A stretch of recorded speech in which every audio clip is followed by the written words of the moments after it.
Hey guys, back with another video. I got another repair today. So today we've got a repair on this JL Audio subwoofer. You don't see a lot of videos on these because honestly they're probably some of the hardest ones to repair. Basically all of JL Audio usually are, as you saw in my last video. But JL Audio doesn't really build their subwoofers to be rebuilt or should I say repaired or modified. But this is one of their TW lines, which is their thin line subwoofers. The model number is the 10TW1-2. So this looks like a 2 ohm, 10-inch subwoofer. It came in, client had mentioned that, hey, look, it's just not playing. And as you can see, it's completely locked up. And now that it's moving, it looks like it's just something's wrong with it. So obviously probably a bad coil. If I look closely here in the very inside, let me see if I can get a clear picture here. Probably can't. Yeah, maybe there you can see some of the windings sticking out. There you go. So the coils come apart as usual. JL Audio, as I always mention, it's usually user error, right? You pay a lot of money, you pay premium for good sounding subwoofers, good quality subwoofers, and I think people just kind of overdo it with the power that they apply to these subwoofers. So this actually came out of a preloaded enclosure, so it comes in a 10-inch enclosure that's ported, and I'll put the model number here shortly. But that being the case, I'm going to go ahead and take a shot at seeing if we can repair it. Surely if there's one, there's many out there that need repair, and so we'll go through the breakdown, disassembly, and hopefully are able to find not just the void coil, see if there's anything else that needs to be replaced on this. So again, this is the JL Audio, their thin line, and we'll also do a detail review, so I'll take some measurements in regards to weight, mounting depth. Even though these are supposed to be their thin line, this is a pretty beefy thickness. So I've got my tape measure here, and if I just look at the mounting depth, you're talking about 4.5 inches. So that's pretty deep for a 10-inch, considering some of the thinner subwoofers out there from all different brands are usually a lot thinner in regards to being around that 3-inch mark for 12 inches, or even less for 10 inches, and even more for 8 inches. So, but overall, just touching this, good quality. You've got the rubber surround, flat cone here with the JL Audio logo in the middle. This looks to be cast aluminum.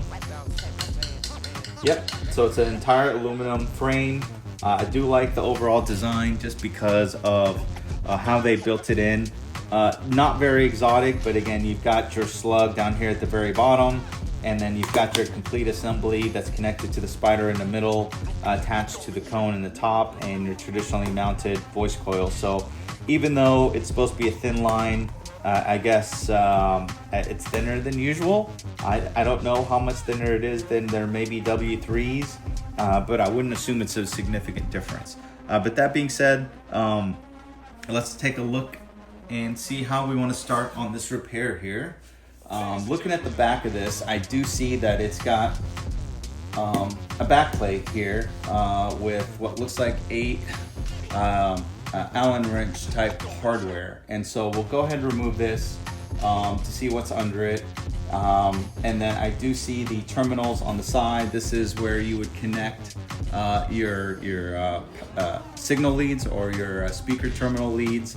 So really nice. It looks like they've got an Allen wrench screw right here as well, and so we'll remove that, and once that's removed, it'll be attached to this assembly that looks like it's the cone, the voice coil, and potentially the spider. Now this is going to be kind of hard because the spider is glued on.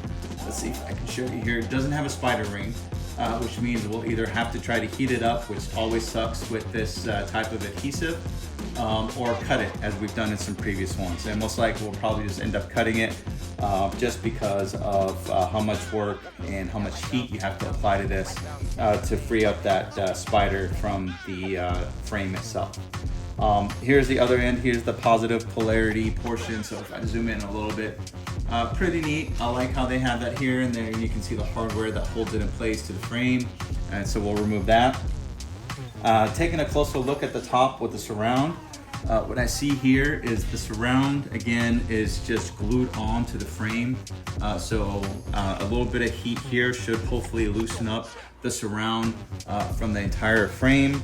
And if we remove everything else, including either cutting the spider, which is probably the probability that we're going to do here, since we can't, I doubt we'll be able to remove that adhesive.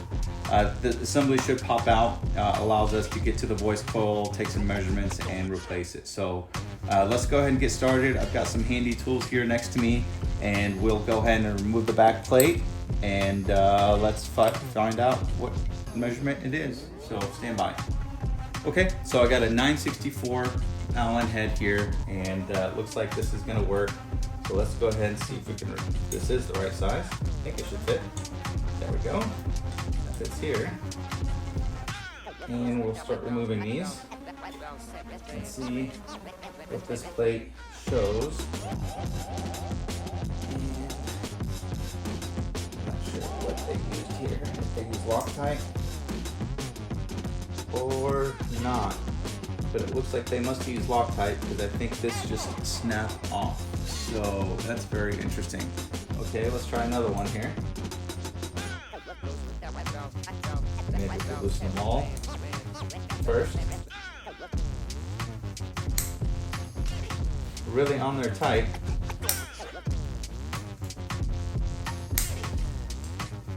And so I'm guessing they really used some good thread locker. And as usual, as I mentioned, probably not made to be taken apart.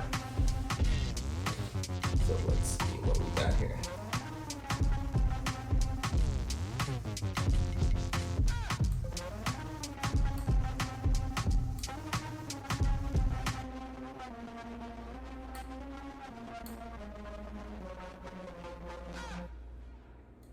Okay, this one's coming out pretty good.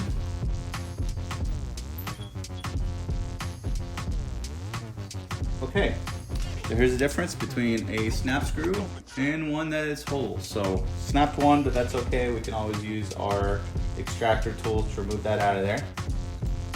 Let's see if we can get another one and not break this one. It looks a little tight too.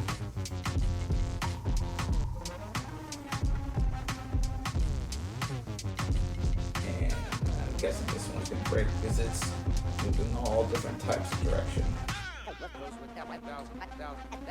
Hope I'm wrong here, guys. I'm already not liking this.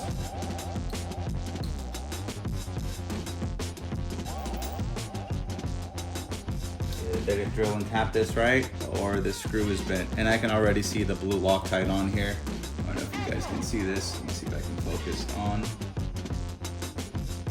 Nope. We got blue Loctite on here. So definitely was made to stay in there. I'm guessing with the heat and the vibration. Let's see if we can make our way around.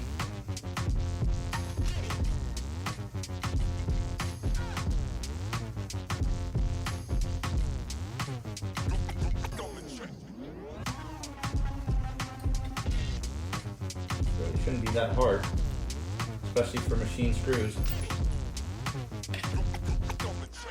One looks like it's got a little curvature to it as well, so we'll just keep going. Halfway there.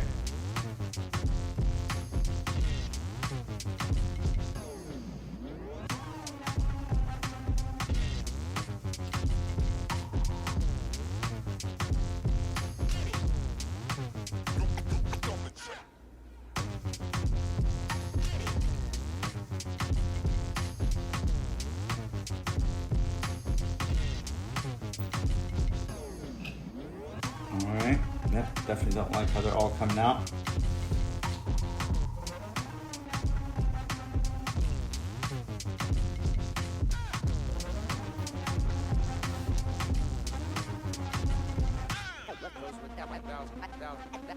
Yep, this one's definitely gonna snap here. Yep, it sure did. Alright. So 2 broken. Let's see. Just limit it to 25% failure here. Oh, this one's tough.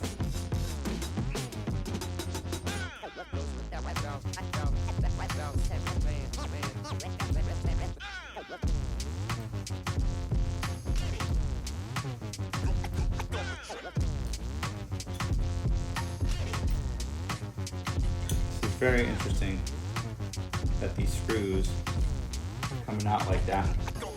I'm not sure it's just that how they're installed or what. It's very interesting to see how it's mounted onto the entire frame here. And the point of this plate, to be honest with you. Alright, this one came out relatively easy. Hopefully this plate comes out relatively easy as well. And what I want to do is probably just mark it just to get it lined up again, but it looks like it should be pretty easy. So, alright, look at this. The whole assembly comes out, guys. Let me put it here in the picture frame. And so you can see this voice coil is completely disintegrated. And I'm going to pull it out here, get this bird's nest out, and there's your coil. There's the problems of failure, and here's your inner assembly. So interesting how this goes together, but again, it's JL Audio, it's modular, so it is what it is. So that being said, it looks like most of it's capped on former again, which I don't know why JL does that, guys. You charge premium for your product, and you're using subpar voice coils, whether it's even if it's copper. I just don't understand why they're going to use it on a capped on former when you've got the advantage of using an aluminum former for heat dissipation. If it's about weight, they can certainly optimize the amount of widening that they put on there, but this is kind of disappointing. So I'm going to pull all this out. We'll take some measurements on the coil of obviously looking at the gap, that's more important here, but yeah, this is a cluster. So we'll get this cleaned up a little bit. I'll get the area of the motor. So this is your yoke, this is your top plate, your bottom plate. So we'll get that all cleaned up. We'll take some measurements and understand what kind of voice coil we need to go ahead and replace for this subwoofer. So stand by and we'll go from there. Actually, before I do that, you can see here the residue on this threaded part of the frame where the coils were, the screws snapped off. So you can see that Loctite was liberally really applied on there. So I don't think they had any intent to have this removed. So on the ones that snapped, I'll use an extractor tool, remove those out, probably get all new hardware to put in here, and I should be able to find the measurement relatively easy. So, all right, stand by, let me get this cleaned up and see what the next step is. Okay guys, so got it all taken apart. Here's the bottom plate that was used with these screws, and that bottom plate, not the bottom plate of the motor, but kind of a mounting bracket, actually holds the motor, which is right here. Here's your JL Audio TW1-2 motor. Looks like an inch plus slug, pretty small diameter, and we'll get some measurements here. So I got it all cleaned up a little bit, but we'll still have to clean up a little bit more. And here's your remaining assembly. So as you can see, the frame's got the integrated spider in here, and it's got the cone assembly with the surround attached to the frame. And so obviously now you're not going to see any resistance in regards to this. And this is that was the issues. The coil burned up, got stuck into the motor itself. And so now what we want to do is try to clean up a little bit and try to take our best measurements, and most likely have to remove the dust cap to be able to access the inner cone. And so we'll see if it's just the dust cap. I'm guessing JL Audio, as we've seen in the previous videos, got an inner cap and the dust cap itself. So probably 2 levels, and we'll try to work our way down. But first, let's go ahead and look at this motor. Let's clean it up a little bit. If you look a little closer in here, you can see where the residue is on the burnt up coil. And so we're just gonna try to clean that up to our best capability here.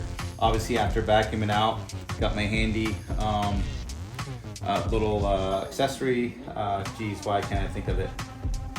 Sticks. And we're just gonna dip it in a little bit of rubbing alcohol here and just run it around, try to get as much debris as you can, get it loosened up, get those carbon deposits that are probably in there loosened up a little bit. And we'll probably have to make a couple different rounds on it, and that alcohol will help. You can already see all the debris coming off and everything like that. So not pleasant at all. We'll push this to the side, get another piece.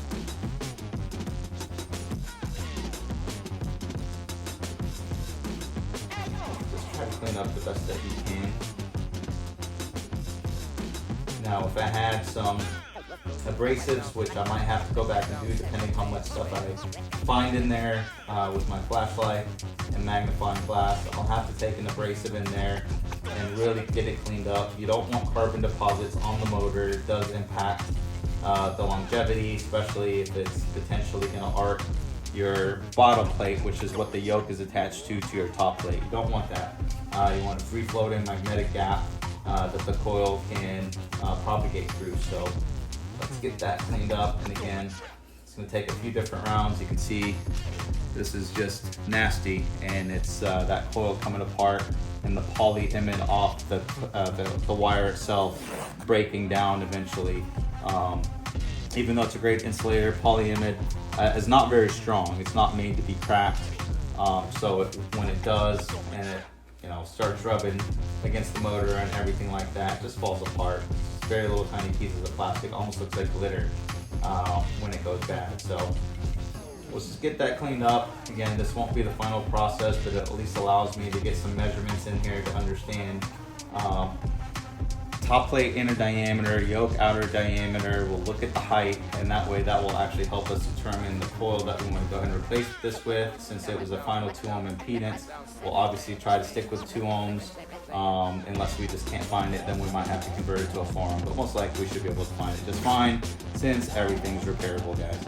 All right, let's keep, a little mess. That's how significant other. It's just alcohol, it evaporates. All right, there we go. All right, we'll get that cleaned up a little bit more. I just wanted to be able to kind of get some tools in there and take some measurements. Sometimes, obviously calipers are made out of steel, so it's gonna be very, very hard to stick in there and get a measurement. I'll even use something like this, popsicle stick, where you kind of put it in there, you mark accordingly, and then that way you can measure what the overall height is for the yoke to the bottom of the plate. And we usually, a rule of thumb is your coil needs to be halfway through, and depending on where it sits here, it's going to be important as well. So you don't want to go less than half of this for winding depth in regards to the new coil. And then we'll look at the overall diameter to make sure it fits in there perfectly. But yeah, let's go ahead and get my measurement tool and let's take some measurements. All right, guys, so I went ahead and started taking some measurements with my handy calipers here. So always make sure you have a good set of calipers around when you're dealing with this kind of stuff or any homework. So got the motor here, and what I was able to do is start taking measurements on the inner diameter of the top plate. So this portion here that I'm pointing at is the top plate. What we want to do is take the dimensions of the inner diameter of this hole here, and that will tell us the maximum width of the coil itself. The next measurement I want to do is look at the yoke, which is the center of the motor. The yoke is attached to the bottom plate. This completes the circuit as current's flowing through it, and you establish a magnetic field. So you want to take the outer diameter of this yoke. So it's going to be very hard here with one hand. So you can put it on inches or millimeters, whatever you prefer. You can always convert it later.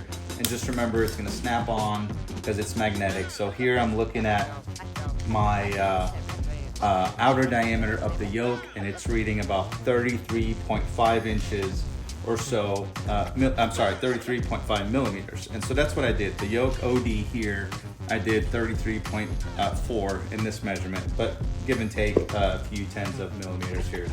The next thing I did was yank this off, and then now I'm gonna go from the top end, and I'm gonna try to do the outer diameter. And so it's gonna, the inner diameter of the top plate. So it's a little harder to do here, but you can see it's about 42 millimeters. And so that's exactly what I did. Top plate inner diameter is about 42 millimeters or 1.6 inches.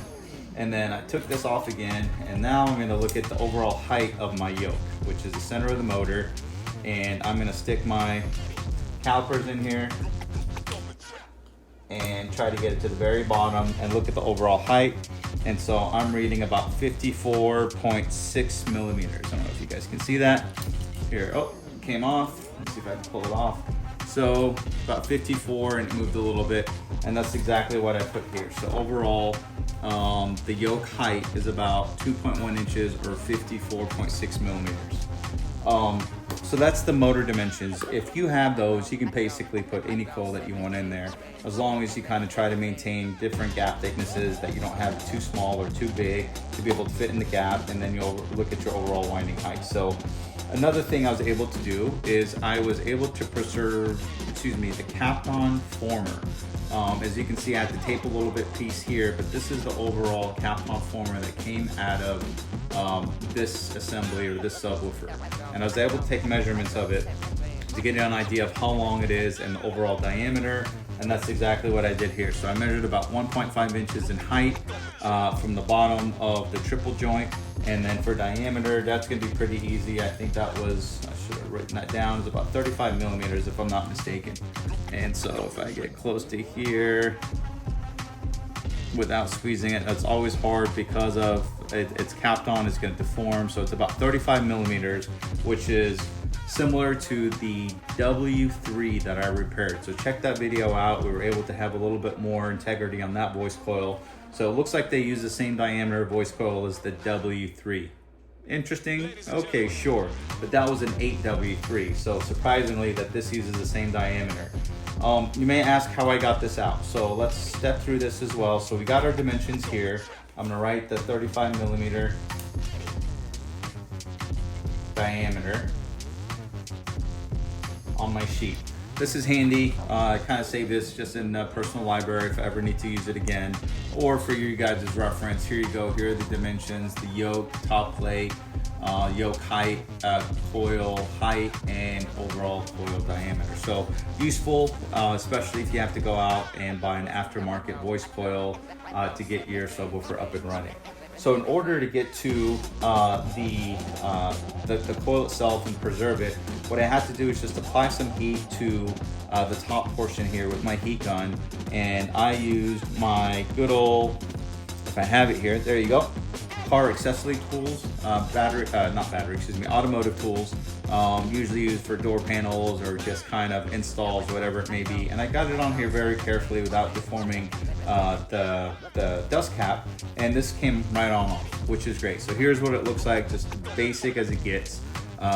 Very cosmetic, sure, very appealing cosmetically, but just a big old piece of plastic that JL Audio uses.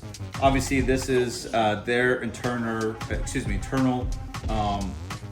dust cap, and I don't know the science behind it. I'm sure that they optimized this for some sort of airflow, or else they wouldn't have gone through the trouble of doing all these intricate, I guess you can call it sections and pockets with all the holes drilled out through it. But here it is, and I'm sure this is part of their cooling mechanism to help circulate air around the voice coil and keep it nice and cool, as well as at the same time also maintaining some sort of integrity in the overall cone, but yet maintaining the same light strength for all the soft parts, even though they used Kapton former.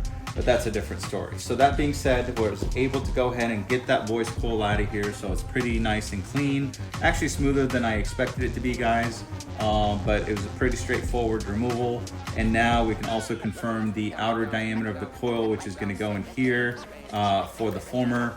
And then now that we've got the height, we've got a pretty good idea of the height, and we can go ahead and match it up. So I'm gonna go into my repository here in the garage and see what voice coils I have. I am gonna bet that it's the same voice coil that I can use that I used on the 8W3 version 3. Will fit right in here just based on the dimensions and what I remember, the 35.5 millimeter that I used on that one. So let me go ahead and get it out, and let's take comparisons and see if it will work. And if it is, we'll go ahead and start the install process. All right, guys, so I was able to clean this up a little bit more and got it all ready and prepped. That way we can make sure we got the right dimensions for the voice coil, and I'll go over that here real quick. But got it all cleaned up. Just took a little abrasive, a little Dremel tool to get all the previous Kapton and adhesive out from the inner portion. I guess you'd call this a triple ring, because this is where the voice coil, the surround kind of meet here at the moment, or not the surround, excuse me, the actual cone.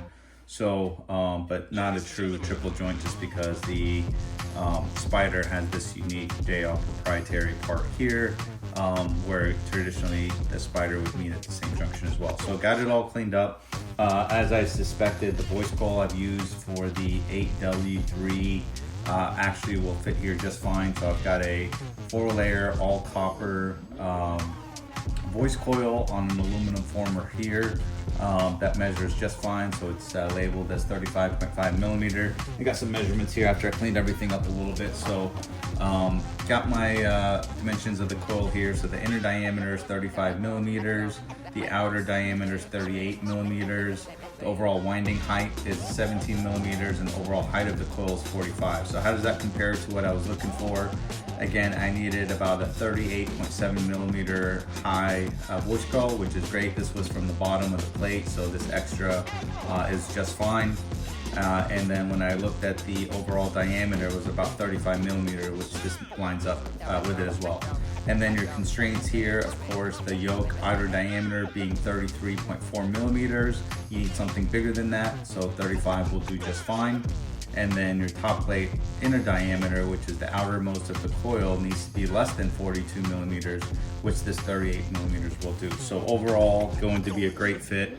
Again, on an aluminum former, so technically should be a little bit increased performance one way or another, where it's mainly just heat dissipation, and it's 4-layer copper wire. So overall, pretty good coil. And here's just kind of a dry fit of being able to kind of get it over the yoke here. So gonna be a pretty nice fit once we get it mounted.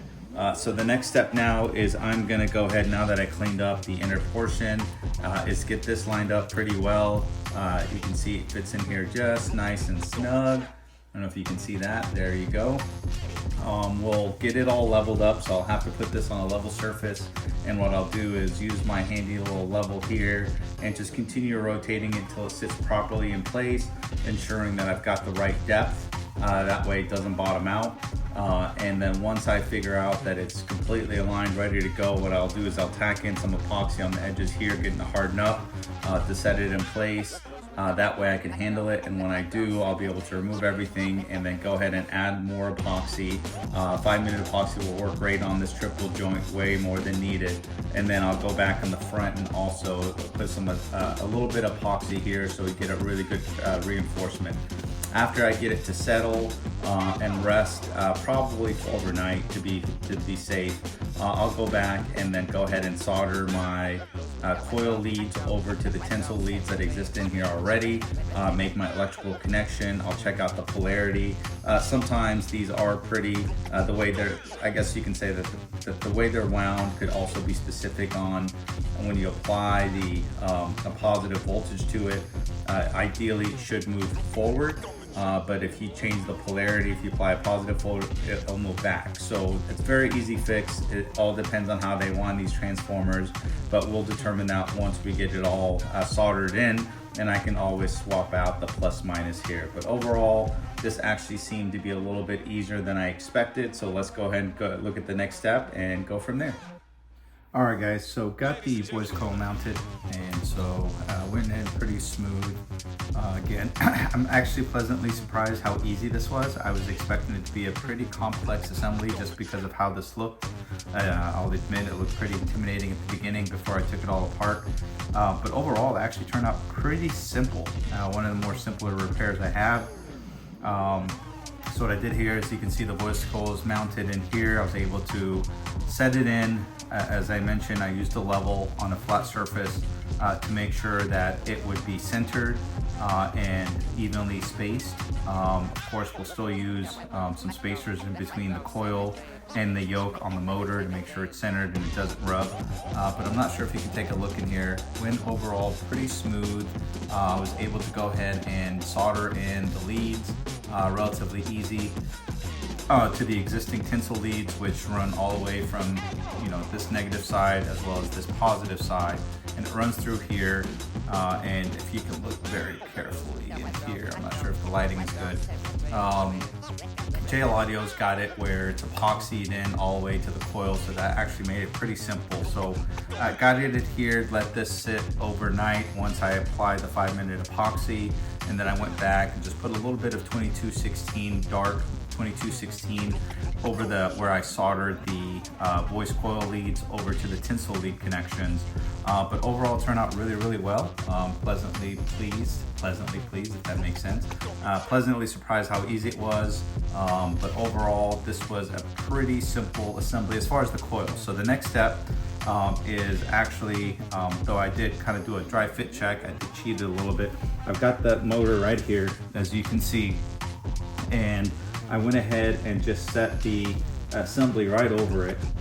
And so the positive side, which is hard to see because it's stamped in here, you can see there's a little positive sign right here, stays to the right. This is in respect to the bottom of the JL Audio logo.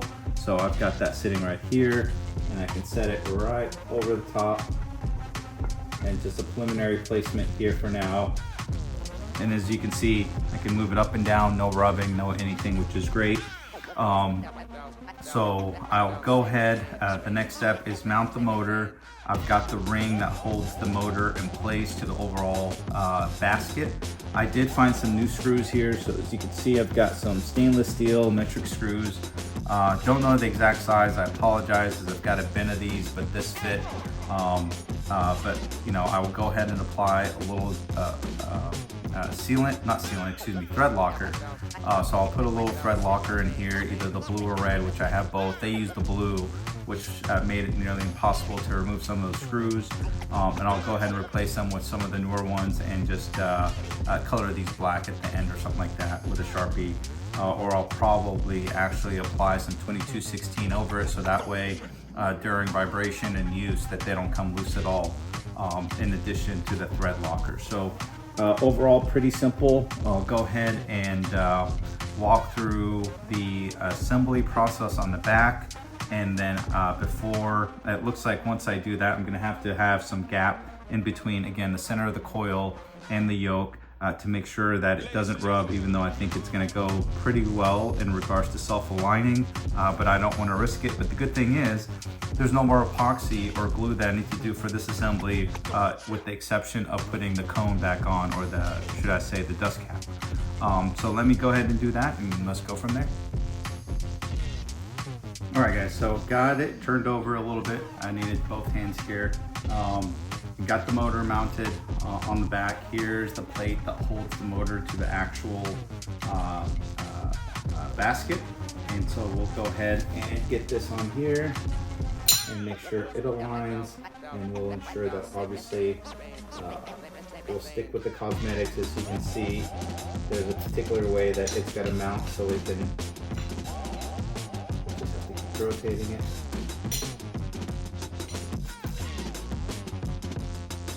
There we go. As you can see, the grooves on the back plate here align with the lines of the basket itself. So that way we want to make sure it looks just as it was originally. And so here it looks like it's pretty straightforward. So the next step is getting our screws in. And I'm going to do a dry fit first, and then I'll go ahead and remove the screws and do the thread locker once I ensure everything's aligned. I just want to make sure that everything is good in regards to overall length. And there we go, so get a nice little fit. And before I tighten everything, I'm just going to place the screws first.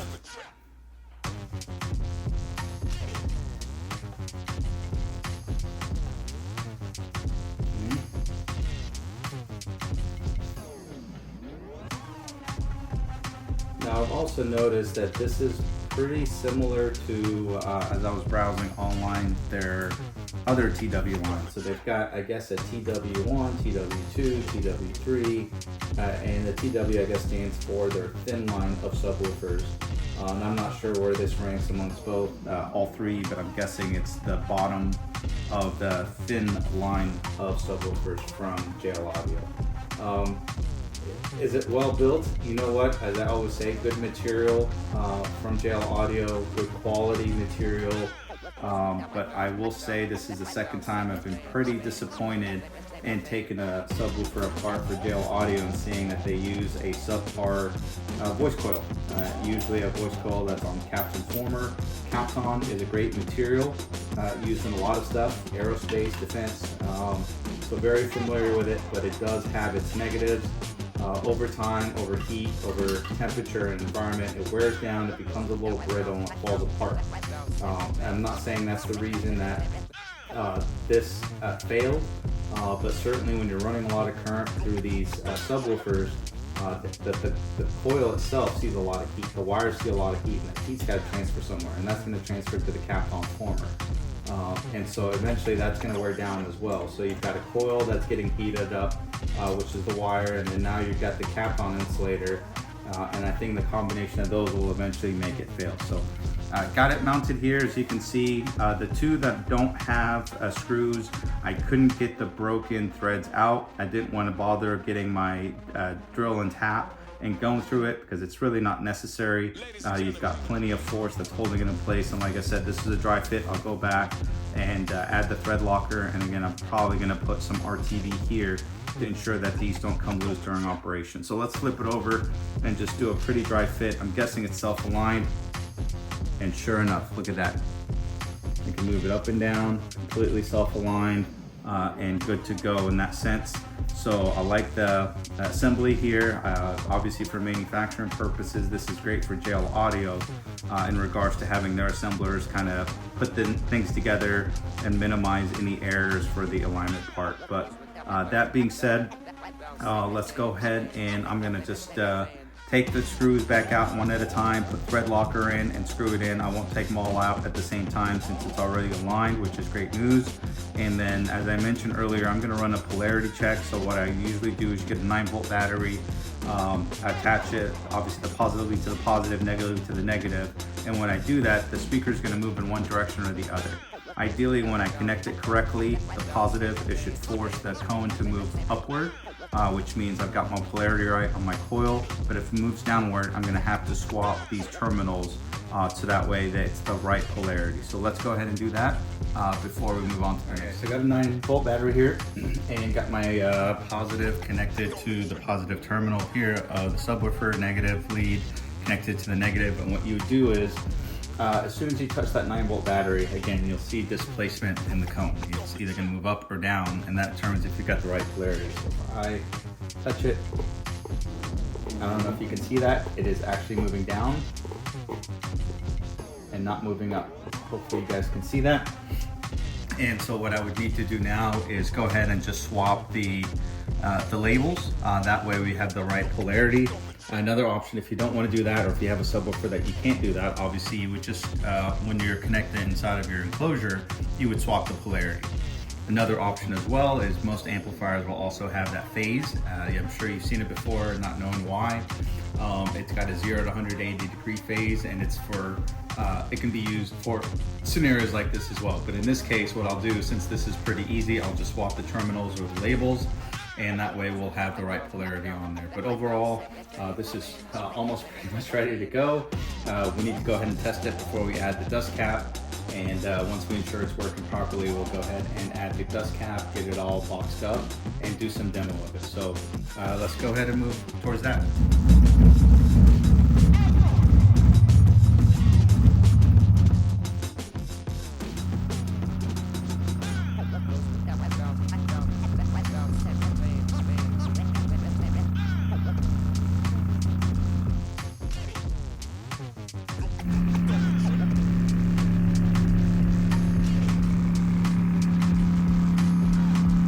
There she is, guys. So free air testing, moving really well. As you can hear, very low mechanical noise. A lot of good excursion. All the moving pieces are back in place, which is great. As you can see, I've got the negative connected to the positive at the moment. For testing purposes, just want to make sure everything checks out. But here she is, moving as expected, back to life.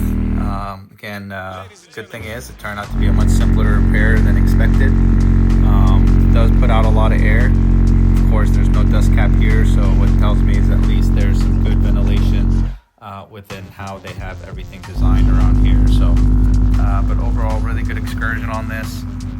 This is the box for it, so once we get everything buttoned up on the subwoofer, we'll go ahead and mount it to the box and see how it performs musically, and then under these different test tones. So good. Glad you guys could join me for this repair. Let's keep plowing ahead. Here we go. So got the dust cap back on. I did use, I apologize, I said 2216, but I ended up using E6000 on the various layers on the inside, ensuring nothing seeps below into the area of the coil or even the spider down below. So that sat overnight to cure. As you can see, looks pretty good overall. I did go ahead and, as I mentioned, I took the screws, added a little bit of blue Loctite on there, and then I went ahead and added a little bit of E6000 just around the screws here to ensure that during operation, heat, movement, vibration, all that fun stuff, they don't come loose. So now it's all ready, guys. I think we're going to go ahead and just do some operation tests, but again, overall successful repair. But let's go ahead and run some music through it.